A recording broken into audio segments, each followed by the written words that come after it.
In today's breaking story, Donald Trump just lost it as new exit polls already spell disaster for Republicans.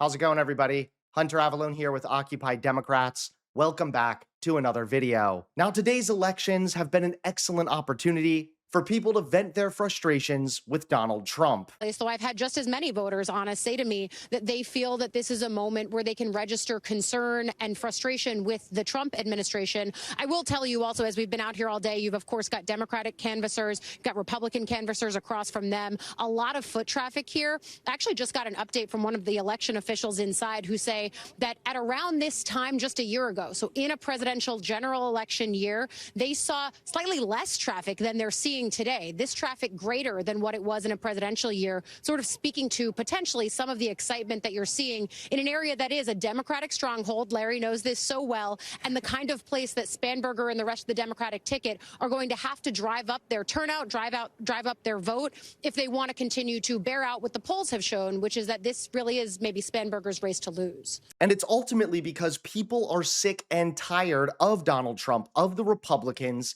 of the needless gaslighting, of the harming of the middle class, detaining innocent people. We're all sick and tired of it. And now Trump just lost it as new exit polls spell disaster for Republicans. That's right. Take a look at today's top story. Mayor's race. How about crime? That was a major issue discussed in this race. 33% of New York City voters say it's a major problem, but the majority call it a minor problem. 51% say so. Only 13% of New York City voters say crime is not a problem at all. Housing costs where you live.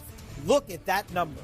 72%, nearly three-quarters of New York City voters today say that is a major problem, housing costs. This was critical to Mamdani's message. Only 14% call it a minor problem, 12% not a problem at all. Jake? All right, interesting stuff, David Chalian. And there we go again with another exit poll sign that things could really, well, no matter what happens, the idea that Mamdani's talking about affordability and he's talking about rent, this is what is top of mind of New York voters. It's remarkable and yet totally unremarkable at the same time, because this is why Donald Trump is president. And now it's the albatross around his neck, because it hasn't gotten better. And for some people, it has gotten worse. And that is something that privately Republicans recognize, that Republican candidates in these four places, and maybe even five if you count the Attorney General in Virginia, are dealing with. And, you know, there's a little bit of worry that when President Trump talked to Norah O'Donnell on 60 Minutes, that it was a there's nothing to see here message. CNN projects that former Democratic Congresswoman and CIA case officer Abigail Spanberger will be elected the governor of Virginia, defeating the Commonwealth's sitting lieutenant governor, Republican Winsome Earl Sears. Abigail Spanberger will become the very first woman governor in the history of the Commonwealth of Virginia. Again, CNN projects that Abigail Spanberger will be elected governor of Virginia. CNN's Jeff Zeleny is at the Spanberger campaign headquarters in Richmond, Virginia, the capital of Virginia. And Jeff, it must be pretty jubilant there as far as I can see from behind you.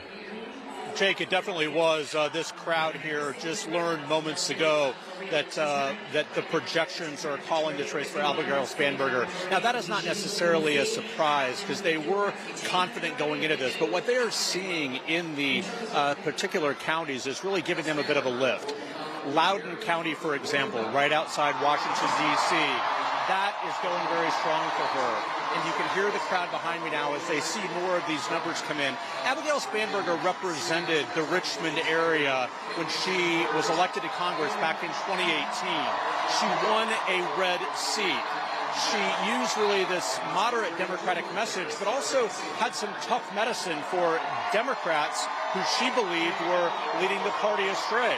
So it is going to be very fascinating here as Abigail Spanberger begins her governorship here. It's a historic one when she takes office in January. How does she lead Virginia? What type of path does she make? But there's no doubt she talked very little about Donald Trump in the final days of this race. but Donald Trump was on the mind of many voters. So I just talked to a school teacher here, Jake, who brought her 2-year-old daughter to this party to watch history being made, and indeed now it has. Thanks so much for watching. Please click that like button and subscribe to Occupy Democrats so that you can stay informed and help us stop Donald Trump.